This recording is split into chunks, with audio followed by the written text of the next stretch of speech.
If your team's trying to move faster with AI or scale more efficiently without reinventing the wheel, InfoQ Dev Summit Munich 2025 this October 15 to 16 might help.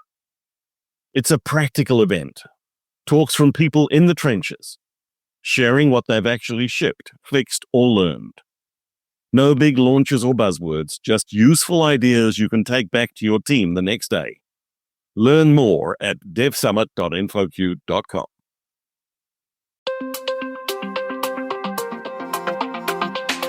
Good day, folks. This is Shane Hastie for the InfoQ Engineering Culture Podcast.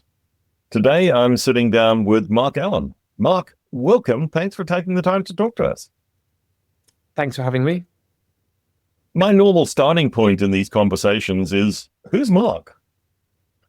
So I'm Mark Allen. I currently work as head of engineering in Isometric, which is a large, fast-growing UK climate tech startup. We're in the carbon removal space, so we issue carbon removal credits and have a lot of technology that works on kind of auditing and verifying very complex industrial carbon removals. But going right back to the beginning, I actually started out my career as an econometrician. I think the work I was doing you call data science today, like a lot of regressions, things like that, and large economic models.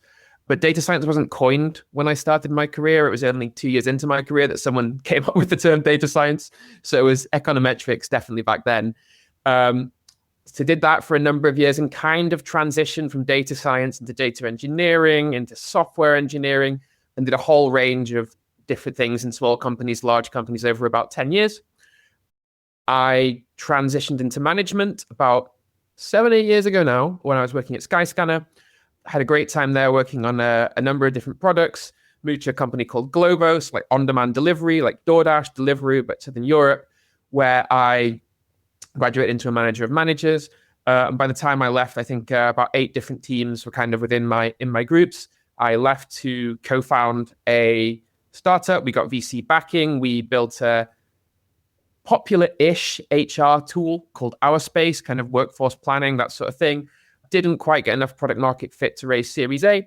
And through the journey of doing that, I kind of realized that I really wanted to work in things that had a meaningful positive impact. So I joined Isometric, and today I lead our engineering teams, coming up to about 20 people now. So that's software engineering, it's also data, and also just starting on solutions and implementation engineering, although mixed and interesting thoughts to see how that goes, and maybe we'll touch on that later.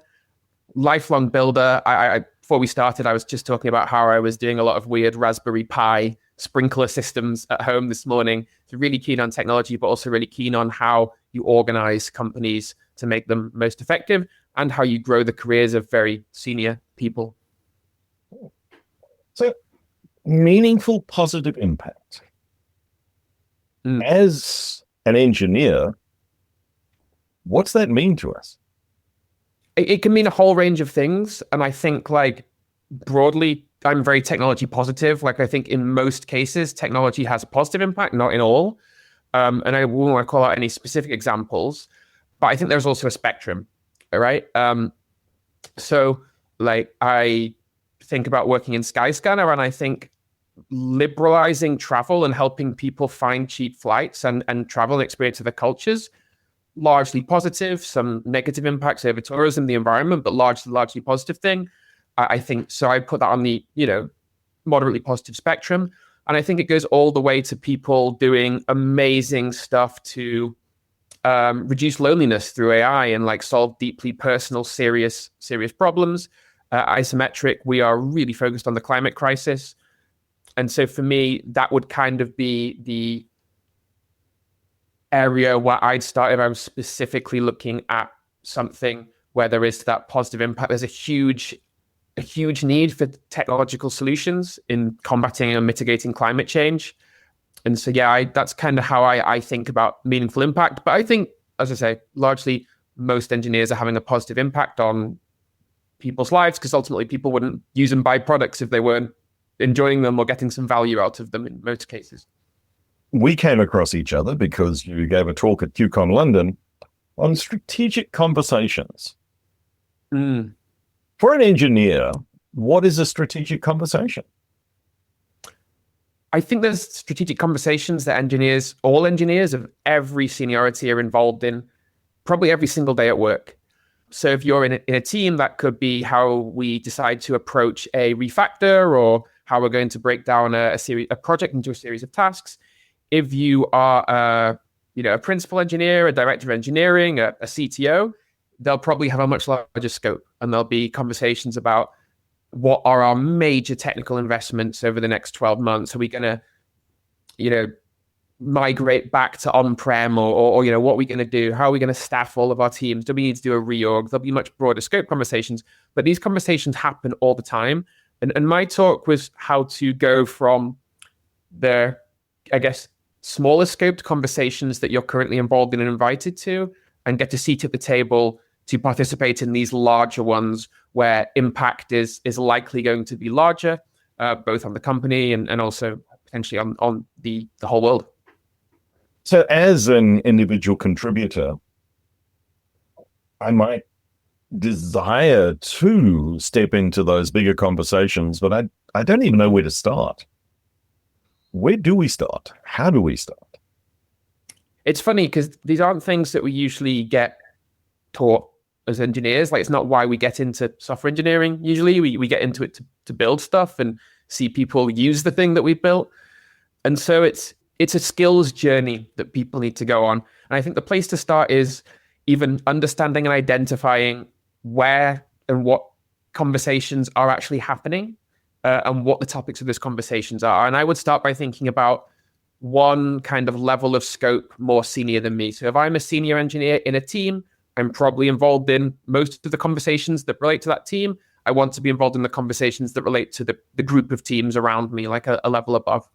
So I would, and I do, speak to my manager, speak to peers, and understand what's on their mind, what big, difficult strategic choices are coming up for them, what are they thinking about, and then how can I contribute to them? We all get invited to these all-hands type meetings. It might be for your group of teams, it might be for the whole technology organization, it might be for the whole company, but there will be meetings where we all get invited to hear leaders speak. Now, as a leader, I put so much time and thought and intention into what we actually say in those meetings, because I want to signal to people the key strategic things we're working on so that they then take them back to their work and focus their work around them. But also people who are interested can come forward and contribute to those things. So what I would say to people is pay attention. Pay attention when leaders are speaking. See what they talk about. See what they focus on, and use that to calibrate where you put your thoughts and put your time. So that's where I would start. Obviously, once you've identified a topic, there's a lot more to do from there. So for me, the key things that one needs to do are to start building relationships with people currently working in areas you want to work in. Like, I recall when I joined Glovo, I was working in the courier space, the rider space. So these people that do deliveries, the people we see out on the streets on bikes and motorbikes with food in the back.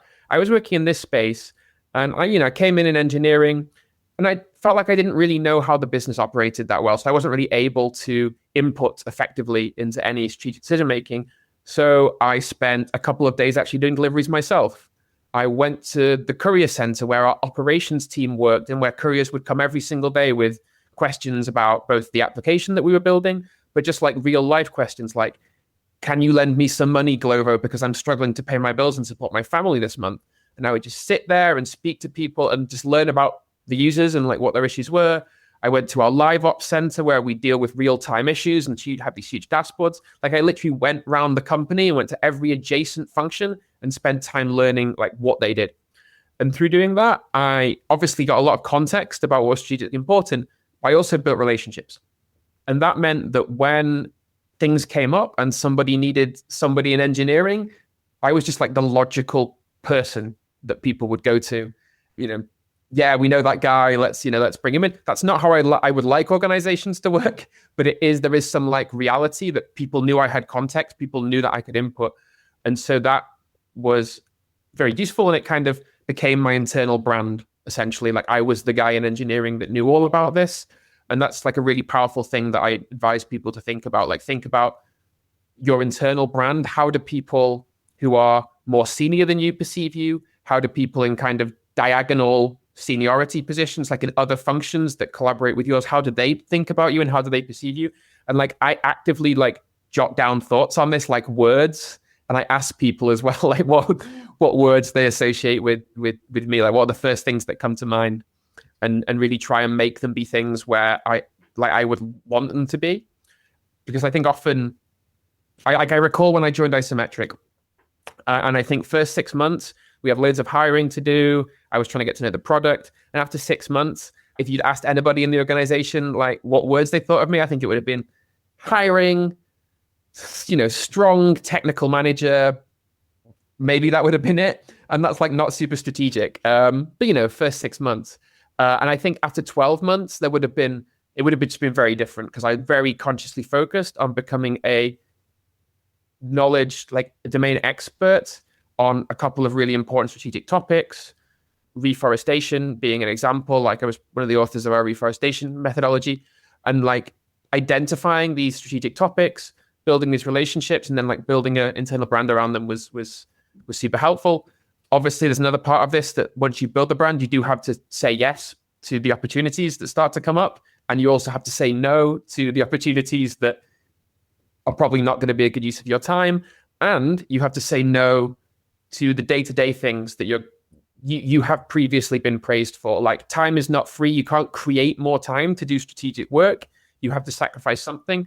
And this is the super hard part. Like all of us have things that we know we're good at. It could be like you could be fantastic at just quickly identifying and fixing bugs in a microservice that your team own. You could be like really good at being a team level manager, a team level lead, and making sure the team have great strategic direction. But if you want to grow, you have to figure out how to delegate those things. You have to figure out other people to do them, and you have to cut back on them, like stay away from the things you know you'll get praised for, and kind of go out there and, into things you're less comfortable with and start taking them on and saying yes to opportunities kind of probabilistically as well.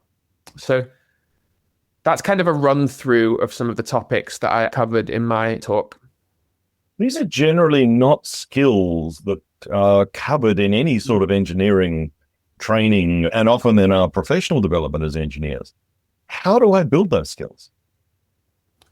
I always think of these things as like a virtuous circle. Firstly, it's like something you start small in and reinforce.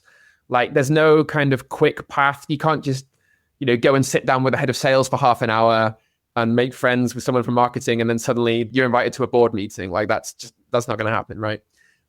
You have to start small and work on reinforcing these things. I've had a couple of really good coaches and mentors in my career, but I've been very intentional about saying to them, this is the thing I want to focus on. Selecting them because I think you are good at this and you can help me. Here's the value I'm going to bring you, and really like deliberate practice and intentional work on building these skills. They say a great way of learning is like teaching others as well. So once you get to like 6 or 7 out of 10 and you look around and you see that you manage or collaborate with engineers who are maybe like a little bit earlier on the journey, then you can also start helping them and working with them and also learning from them because they'll have ideas and input as well. Those are a couple of ways. Exposure is also a way. Like I just trying and learning by trying, which can be tough and can be hard. I also mentor a number of people in my organization. Some of them report to me, some of them don't on this topic. And I'm also happy to give advice to people who also, reach out to me as well. It happens from time to time that, people message me on LinkedIn, send me an email, and I'm also happy to help people who want to grow in this part of the journey. I honestly have struggled to find like really good books on this topic to recommend, which is unfortunate, but maybe a gap in the market. Maybe should write something and see how it goes. So, coaching and mentoring, it is something that's, as you said, it's good to find somebody who's small, maybe a little bit behind you on your journey, and help bring them along. But what does it take to coach and or mentor somebody? I think it's a reciprocal thing. And I almost think that more emphasis is on the mentee the person being mentored, I mean, to be like really intentional about it, like what they want to get out of it. Like not just go to somebody who is senior successful and say like, can you be my mentor and like distill my knowledge? Like I think you have to be very, this is the skill that I want to work on as the mentee. Do you think you can help me with this? And then as the mentor or the coach, you have to be like upfront with yourself about whether and figure out whether you can help the person or not. I try and hold people to quite high levels of accountability. Like I try and refrain from just like pontificating and sharing advice and saying I would, share my thoughts and then say, do you think by the next time we meet, 1 week, 2 weeks, 4 weeks, whatever the cadence is, how do you think you can have practically applied this? Like what, and try and set up a plan for them to actually put things into action. Like I don't find just theoretical mentoring coaching that effective or useful. So I think it takes that as well. It also takes resilience and a big heart. You won't always get good results and you'll commit to something sometimes and the other person won't always reciprocate with their commitment. And the easy kind of path then is to pull back from that or set up like massive gatekeeping against that. But I try and persist with it and try and commit to any given time having 5 to 10 people that I'm working with, maybe not on a weekly cadence, but on specific topics. Shifting focus a little bit.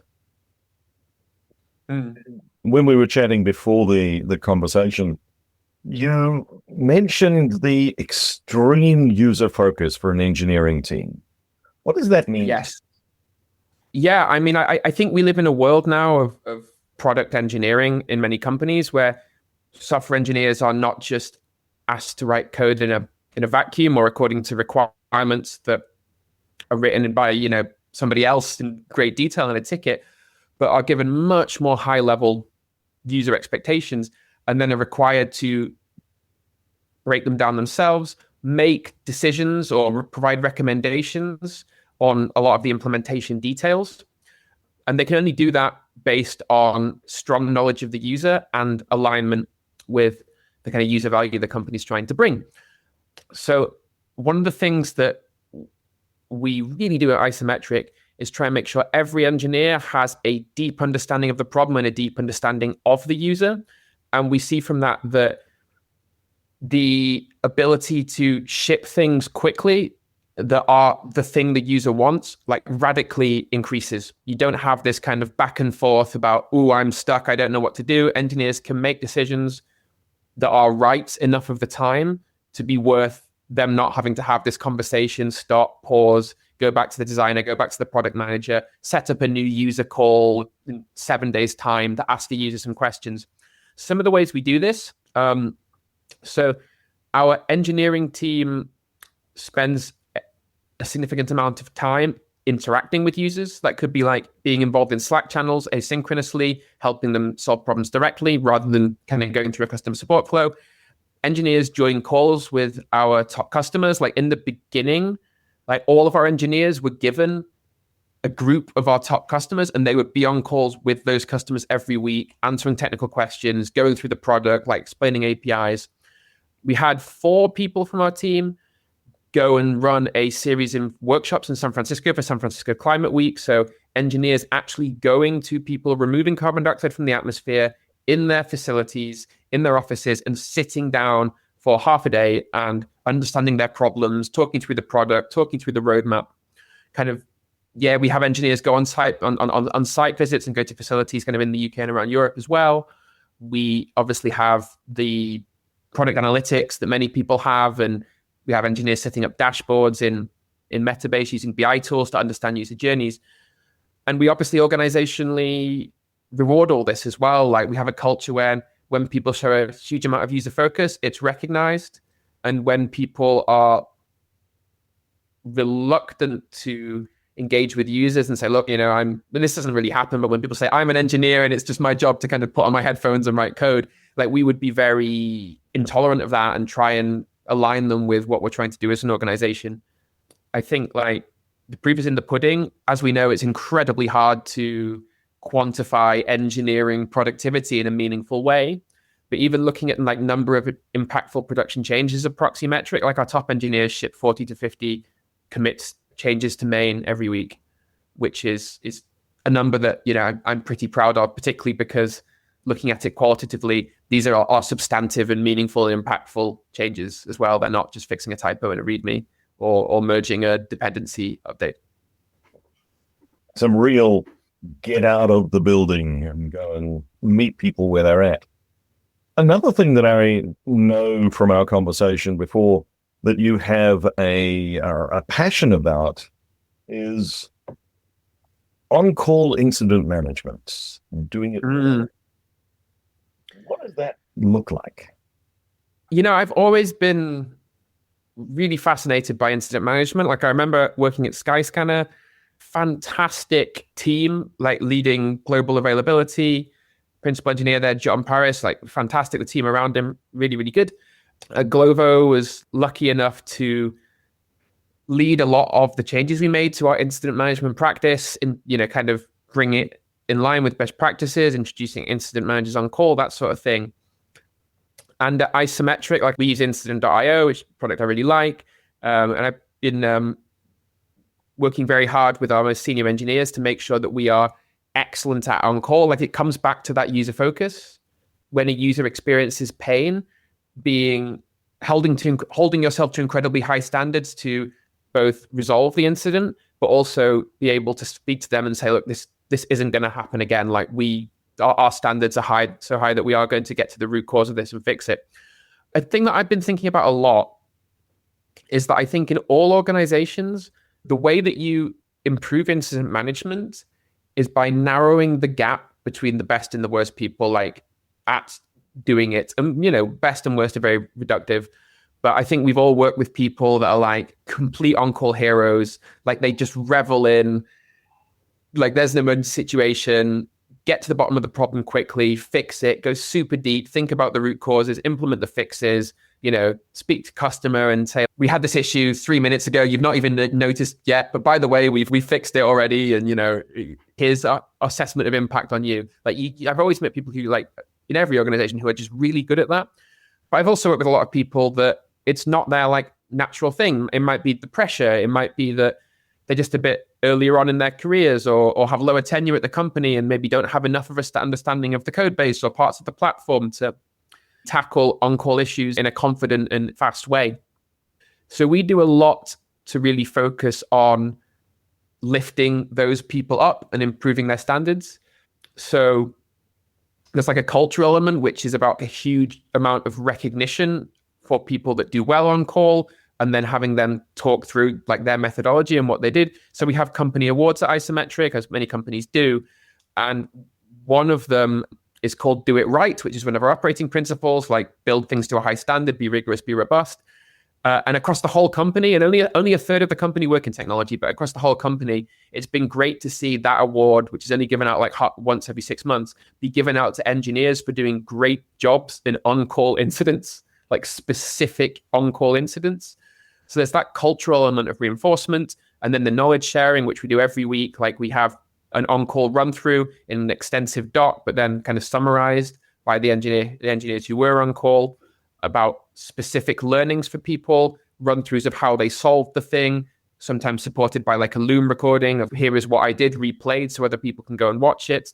We have the engineers that we think are the best working actively with other engineers on improving their on-call skills. We obviously have runbooks and materials to support, great tooling like Instant.io, really good observability thanks to Datadog and Sentry. And yeah, it's just something that we talk about a lot. Like I'm the head of engineering, I manage managers and very senior engineers, and my boss is the CTO. And both of us get stuck into incidents.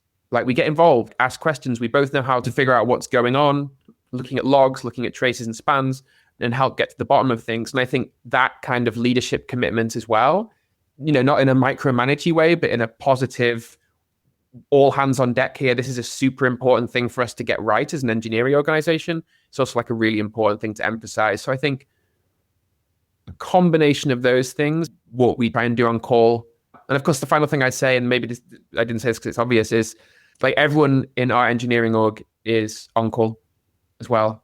So we don't have like a specialist SRE team. All the product building teams are also on call, kind of you build it, you run it, that kind of ownership thing, really making people feel like owners of the production system and not just people who write code that somebody else then puts somewhere in the cloud somehow. Mark, a lot of really interesting points and some great advice in here. If people want to continue the conversation, where do they find you? I'm on LinkedIn and I'm pretty good at responding. Like obviously a lot of my job is hiring and recruitment. So I get a lot of people messaging me on LinkedIn about positions. So I have to be quite on top of that. So you can definitely get in touch with me there. Sending over like a short message about what I might be able to help with is the way I would go. And then if I can, we might start talking by email, set up a call, something like that. I feel very privileged that in my career, I've had people that have helped me on my journey that didn't have to and didn't get paid for it all the time. And so, yeah, I really committed to paying that back for people as well who want to get in touch. Pay it forward. Thank you so much for taking the time to talk to us today. It's been a pleasure. Thank you for inviting me.